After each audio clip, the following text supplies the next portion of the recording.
Kematian itu sesuatu hal yang pasti. Sekarang cuma ada aku, kamu, dan Nadia. Belum memikirkan kehadiran kamu dan aku. Oh ya? Bunda ingin Tante Mei jadi bundanya Nadia kan sebelum Bunda meninggal.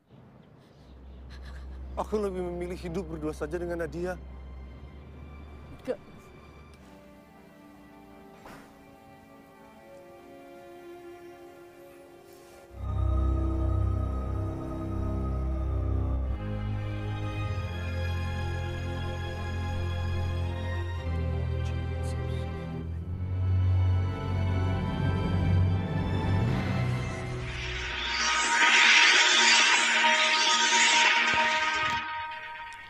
Hai kawan, Assalamualaikum.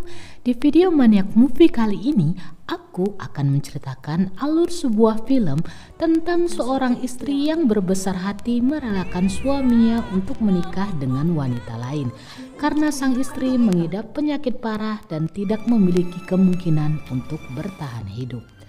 Sebelum itu, jangan lupa klik tombol subscribe dan tekan tombol notifikasinya karena Maniac Movie akan selalu hadir untuk membahas alur cerita dari film-film terbaik. Oke, langsung aja kita mulai ceritanya. Film dimulai dengan memperlihatkan sebuah mobil yang dikemudikan oleh Pras di jalan sempit dan sepi, di mana Pras melihat sebuah kecelakaan mobil tunggal di hadapannya. Pras semula ragu untuk menolong karena takut peristiwa yang menimpanya beberapa tahun silam terulang kembali, di mana Pras terpaksa menikahi seorang wanita yang ia selamatkan dari kecelakaan tunggal bernama Mayros karena sang wanita yang ternyata hamil dan melahirkan tersebut ingin bunuh diri. Yang mana Pras tidak tega terhadap wanita tersebut dan kasihan kepada bayi yang baru dilahirkan jika tidak memiliki ibu seperti dirinya. Pras pun dengan terpaksa menikahi wanita tersebut dan menjadi ayah atas bayi yang dilahirkan sang wanita. Dan itulah yang membuat Pras sedikit trauma karena ia tidak lagi ingin mengulangi kesalahan yang sama dan menyakiti hati istrinya Arini. Namun setelah berpikir beberapa waktu, Pras akhirnya tetap menyelamatkan korban kecelakaan. Sementara itu, Arini dengan cemas menunggu Pras di bandara, di mana jadwal keberangkatannya ke Italia sudah hampir tiba dan Pras belum juga muncul untuk melepas kepergian Arini. Teman-teman Arini yang mengetahui bahwa Pras menyelamatkan seorang wanita tampak sedikit cemas karena mereka mengetahui perihal yang pernah terjadi pada Pras dan Arini. Namun telepon dari Pras meyakini bahwa korban yang diselamatkannya telah dalam kondisi aman dan telah bertemu dengan keluarganya tanpa terjadi sesuatu yang tidak mereka inginkan. Jadi itu calonmu yang mau dikenalin ke Mami nanti sore? Bukan Bu, bukan Pak, bukan. Arini bersama putrinya Nadia dan manajernya yang bernama Sila terus menunggu. Sampai waktu keberangkatan tiba, akhirnya Pras berhasil tiba di bandara. Arini dan Nadia pun tampak lega karena dapat berpamitan sebelum mereka pergi untuk menyelesaikan urusan pekerjaan Arini. Pras pun melepas kepergian Arini dengan penuh doa. Semoga perjalanan ini benar-benar jadi ibadahmu sayang. Sesampainya di bandara di Budapest, Italia, Arini, Nadia, dan Sila dijemput oleh seorang tour guide asal Indonesia bernama Panji. Selama perjalanan, Panji menceritakan sejarah dan budaya Islam yang ada di negara tersebut. Namun Arini kembali menegaskan bahwa tujuan mereka ke Italia adalah memenuhi undangan dari sebuah komunitas muslim yang kagum akan buku yang ditulis Arini berjudul Istana Bintang, dan menginginkan jumpa fans langsung dengan sang penulis yaitu Arini. Panji lalu mengantarkan Arini, Nadia, dan Sila ke sebuah hotel untuk mereka menginap. Di Budapest, Arini tak lupa untuk selalu memberi kabar kepada suaminya Pras terkait hal-hal yang ia lakukan selama di Budapest. Saat Arini memberikan tanda tangan di buku yang ia tulis kepada para pengagum dan pembaca buku karyanya, seorang dokter bernama Syarif memohon kepada Arini untuk dapat hadir dan meluangkan waktu di rumah sakit tempat ia bekerja untuk membaca buku Istana Bintang secara langsung kepada anak-anak pengidap kanker yang sangat mengagumi buku karya Arini tersebut. Dan Arini pun menyetujui hal itu. Dengan sangat senang dan antusias, Arini bersama Nadia dan Sila hadir untuk membacakan cerita Istana Bintang kepada anak-anak. Namun di tengah kegiatan, seorang anak penderita kanker tiba-tiba pingsan tak sadarkan diri dan dinyatakan meninggal dunia. Arini tampak sangat sedih mendengar kabar tersebut dari Dr. Syarif yang juga menyampaikan terima kasih karena telah mengabulkan keinginan terakhir dari sang anak penderita kanker tersebut. Dan semenjak kejadian itu, Arini terus mengingatkan dirinya dan temannya Sila bahwa ajal bisa menjemputnya kapan saja. Saat mereka sholat di masjid, mereka melihat seorang anak laki-laki yang sedang mencari mainannya. Arini lalu mengembalikan mainan dan mencoba menawarkan coklat kepada anak tersebut. Namun kehadiran ibu dari anak tersebut yang melarangnya untuk menerima coklat membuat Arini terkejut. Di mana sang ibu dari anak tersebut adalah Meros, wanita yang menjadi istri kedua suaminya. Ya, seorang wanita yang dinikahi Pras agar selamat dari tindakan bunuh diri. Seorang wanita yang kehadirannya semula menjadi duri dalam rumah tangga Arini. Namun saat Arini mencoba mengikhlaskannya, wanita tersebut justru memutuskan untuk pergi membawa bayi kecilnya meninggalkan Arini dan Pras bertahun-tahun tanpa kabar. Namun pada kenyataannya Pras tidak pernah menceraikan Arini. Dan anak laki-laki tersebut adalah Akbar, putra Meros yang dulu dilihat Arini sewaktu bayi. Dan pertemuan mereka tersebut terlihat sangat mengharukan. Di kantor, Pras meminta teman dan rekan-rekannya untuk segera menyelesaikan pekerjaan mereka sebelum keberangkatannya menyusul Arini ke Budapest, Italia beberapa hari lagi. Sementara itu, Arini dan Meros saling menghabiskan waktu bersama dan bertukar cerita dan kabar, di mana Arini mengabarkan bahwa ibunya juga telah meninggal menyusul sang ayah beberapa tahun lalu. Begitu juga dengan Meros. Ia menceritakan bahwa keberadaannya di situ semula bersama sang ayah. Namun sang ayah juga telah meninggal setahun yang lalu dengan meninggalkan sebuah toko untuknya. Namun, keakraban mereka kembali terlihat canggung ketika membahas tentang suami mereka. Mas Pras apa kabar? Pasti dia nggak bakalan nyangka kalau ternyata di sini dia ketemu sama kamu.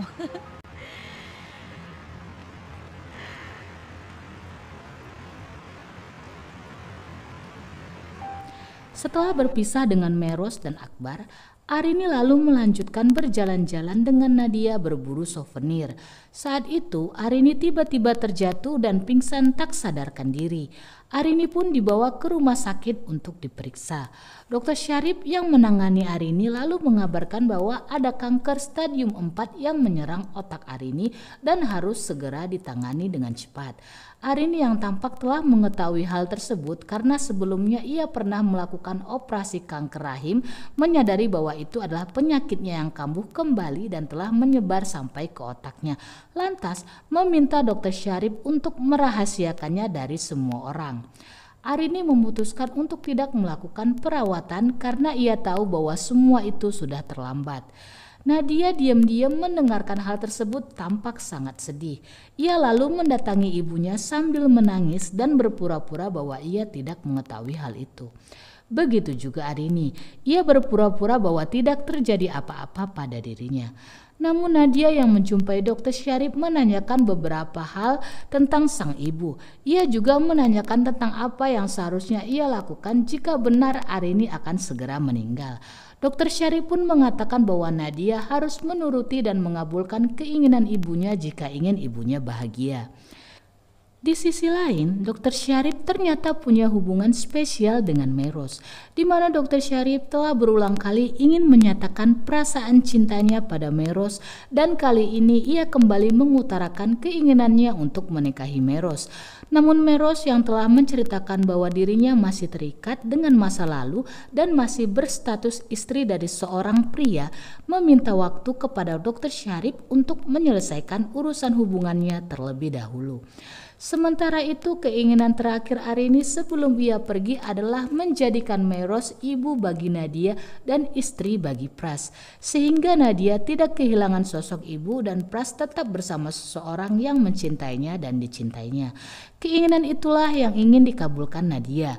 Saat Arini tiba di rumah sepulang dari rumah sakit, Nadia lalu memberitahukan ibunya bahwa ia telah memesan 2 tiket untuk pergi menemui Meros di rumahnya esok hari. Keputusan Arini dan Nadia yang ingin mendekatkan kembali Meros dan Pras tersebut membuat Sila, sang manajer yang tak tahu tentang penyakit yang diderita Arini, tampak bingung karena ia merasa itu hal yang aneh dilakukan seorang istri, yaitu ikhlas berbagi suami. Esok harinya saat Meros mengantarkan kepergian Dr. Syarif di stasiun kereta api, ia bertemu dengan Nadia dan Arini yang memang bertujuan untuk mengunjunginya. Meros lalu mengajak Nadia dan Arini ke rumahnya. Di rumah Meros, Nadia menceritakan banyak hal tentang Indonesia sehingga membuat Akbar meminta kepada Meros untuk berkunjung ke Indonesia. Saat itu Meros juga bertanya tentang keadaan Arini yang terlihat pucat, tapi Arini membantah dan mengatakan bahwa ia hanya sedikit lelah. Nadia dan Arini pun menghabiskan malam dengan menginap di rumah Meros. Saat itu Arini melihat Nadia yang memberitahukan banyak hal terkait kesukaan ayahnya kepada Meros. Esok harinya, Pras yang tiba bersama kedua temannya, Tono dan Amran, di bandara sedikit heran ketika hanya dijemput oleh Sila dan Panji. Sila lalu memberikan tiket dan sebuah alamat kepada Pras yang menjelaskan kemana Pras harus pergi untuk bertemu dengan Arini dan Nadia, sementara Amran dan Tono akan ikut dengan Sila.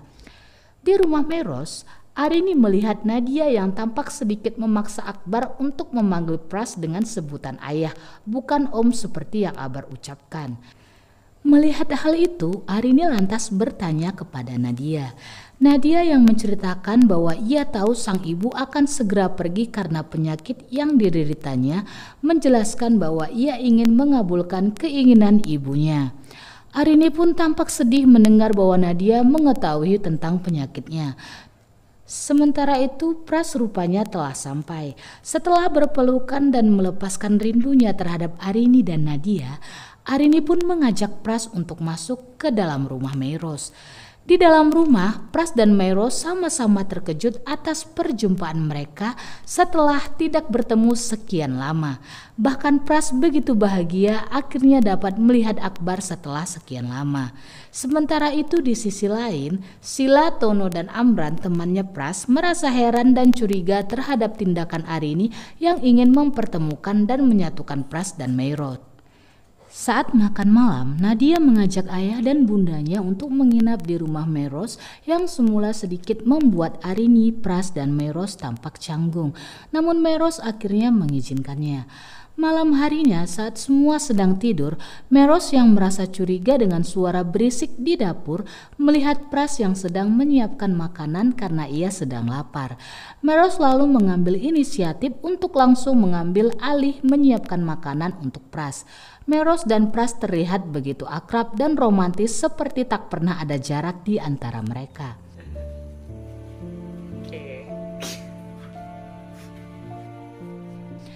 Pagi harinya, Arini dan Pras berkunjung di toko milik Meros. Saat itu Arini melihat Meros sedang dalam keadaan sibuk harus mengantarkan pesanan dari pelanggan. Arini pun berinisiatif untuk memberikan waktu berdua antara Meros dan Pras, dengan meminta Pras untuk mengantar Meros membawa Nadia dan Akbar sekaligus meminta Meros untuk mengajak Pras berkeliling di Italia. Sementara Arini menunggu di toko dengan alasan karena sudah kelelahan. Dalam perjalanannya, Pras takjub melihat Meros yang semakin dewasa dan mandiri. Sangat berbeda dengan Meros yang labil saat pertama kali ia berjumpa pada saat kecelakaan. Setelah mengantarkan pesanan, Pras dan Meros pun menghabiskan waktu dengan berjalan-jalan dan menikmati suasana di Budapest. Mereka saling berbagi cerita dan melepas kerinduan, di mana Pras mengakui bahwa selama ini ia tidak melupakan Meros dan Akbar sedikit pun, dan terus mencari keberadaan Meros sampai saat ini. Namun saat itu tiba-tiba Meros dikejutkan dengan panggilan Nadia yang memberitahu bahwa Akbar mengalami sesak napas hebat, dan disadari Meros itu karena Akbar baru saja memakan coklat yang membuatnya alergi. Pras dan Meros dengan bergegas langsung membawa Akbar ke rumah sakit. Di rumah sakit, Pras mencoba menenangkan Meros yang sangat ketakutan melihat kondisi Akbar dengan merangkulnya. Arini yang saat itu telah dikabarkan dan tiba di rumah sakit menyingkir dan mencoba untuk ikhlas dan tidak mengganggu suasana tersebut. Meros dan Pras sedikit lega saat mendapat kabar bahwa kondisi Akbar sudah sedikit membaik. Di rumah Meros, Pras yang bingung mencari perlengkapan mandinya kemudian mendapatkan perhatian dari Arini bahwa ia telah menyiapkan semua keperluan Pras dengan sempurna. Dan hal itu membuat Pras semakin mencintai Arini dan selalu bergantung pada Arini. Pras mengucapkan kata-kata betapa ia sangat membutuhkan Arini yang membuat Arini semakin merasa sedih dengan keadaannya. Sementara itu Meros juga sedang dalam kondisi bimbang, di mana dia memandang sebuah surat gugatan cerai untuk Pras yang telah ia siapkan. Meros bimbang apakah ia siap melepas Pras dan siap memulai hidup barunya dengan Dr. Syarif. Apalagi melihat kehadiran Pras saat ini yang membuat hati Meros semakin tak menentu. Demikian pula dengan Pras, melihat kehidupan Meros yang telah jauh lebih baik, ia lalu memutuskan untuk membuat surat perceraian agar dapat membebaskan Meros dari ikatan pernikahan yang selama ini tak pernah ia lakukan. Arini yang melihat hal itu semula membantah tindakan Pras, namun keyakinan Pras untuk menghabiskan sisa hidup dan cintanya hanya kepada Arini membuat Arini hanya bisa tersenyum. Arini pun semakin bimbang dengan keadaannya. Esoknya, Meros lalu mengantar kepulangan Arini dan Pras kembali ke hotel tempat mereka menginap. Saat itu Nadia tanpa sengaja melihat perjumpaan Meros dan Dr. Syarif yang tampak sangat dekat. Nadia pun menyadari bahwa ada batu terjal yang menghalanginya untuk menyatukan Meros dan ayahnya seperti keinginan sang bunda, yaitu hubungan antara Meros dan Dr. Syarif. Sementara itu Meros dan Dr. Syarif yang menghabiskan waktu berdua saling berbagi cerita, di mana Meros menceritakan kedatangan suami dan istri suaminya. Meros menceritakan betapa ia sangat mengagumi karakter dari istri suaminya tersebut yang memiliki jiwa yang besar, kesabaran dan keikhlasan hati untuk menerima keberadaannya dalam rumah tangga mereka. Di mana Dr. Syarif juga menceritakan bahwa ia juga telah bertemu seorang pasien wanita yang menderita penyakit parah namun tetap tegar menghadapinya. Bahkan sang wanita tak ingin memberitahu siapapun agar tidak ada yang merasa sedih dan direpotkan akan keadaannya. Di sisi lain, Arini, Pras dan teman-temannya yang lain sedang melakukan makan malam di sebuah restoran. Saat itu, Arini yang merasa bahwa kondisinya sedikit tidak baik meminta izin untuk pergi ke toilet. Sila sang manajer yang sedari tadi melihat gelagat aneh dari Arini pun menyusul ke toilet dan mendapati Arini yang sedang tergeletak tak sadarkan diri di lantai kamar mandi. Arini pun langsung dilarikan ke rumah sakit. Pras yang akhirnya mengetahui penyakit yang diderita Arini terlihat sangat sedih dan kecewa. Ia menyalahkan dirinya akan ketidaktahuannya terhadap kondisi istri tercintanya tersebut, di mana melalui penjelasan Dr. Syarif, Pras juga mendapatkan informasi bahwa kondisi Arini sedang dalam keadaan kritis dan tidak memiliki waktu lama untuk bertahan hidup. Pras sangat frustasi dan terluka. Ia menangis di hadapan Dr. Syarif dan di hadapan Sang Pencipta dalam sholatnya. Di dalam sholat, Arini juga meminta yang terbaik untuk dirinya dan keluarganya, di mana ia teringat atas perjumpaan pertamanya dengan Pras suaminya yang sangat ia cintai tersebut. Di masjid, Pras tanpa sengaja bertemu dengan Meros. Saat itu, Pras berencana untuk menyampaikan gugatan cerainya terhadap Meros. Namun sebuah telepon masuk tiba-tiba menggagalkan Pras untuk mengutarakan maksudnya itu. Pras lalu menceritakan apa yang terjadi kepada Arini kepada kedua teman baiknya, Tono dan Amran.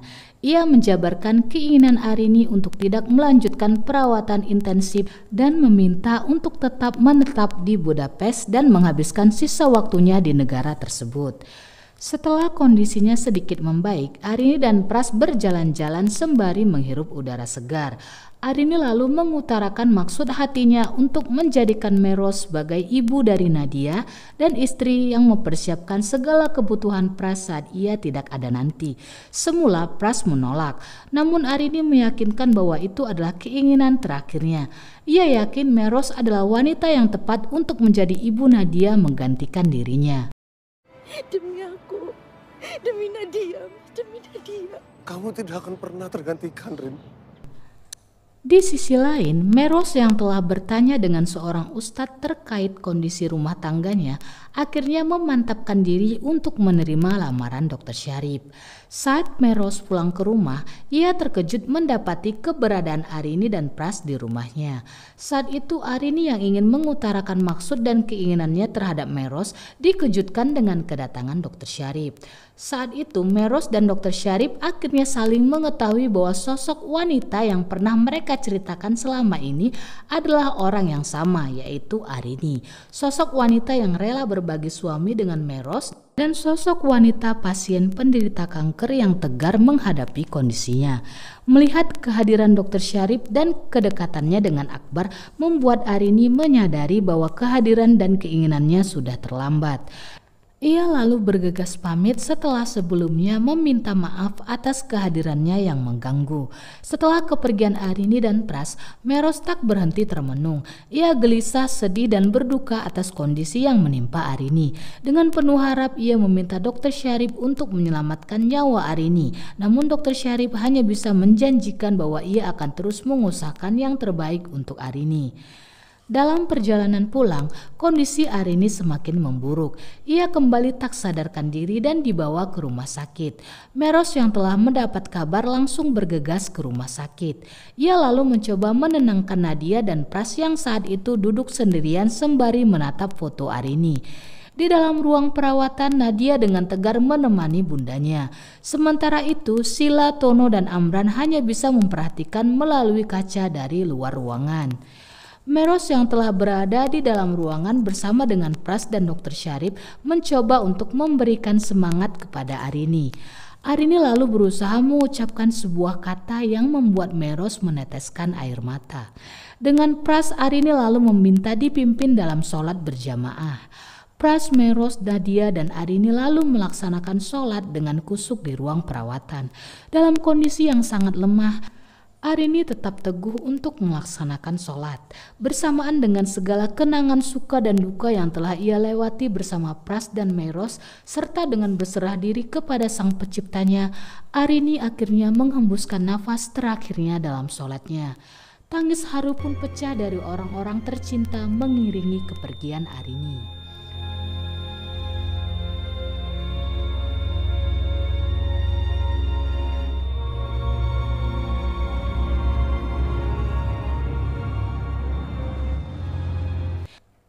Film diakhiri dengan memperlihatkan sebuah suasana pernikahan Pras dan Meros yang dihadiri oleh keluarga terdekat.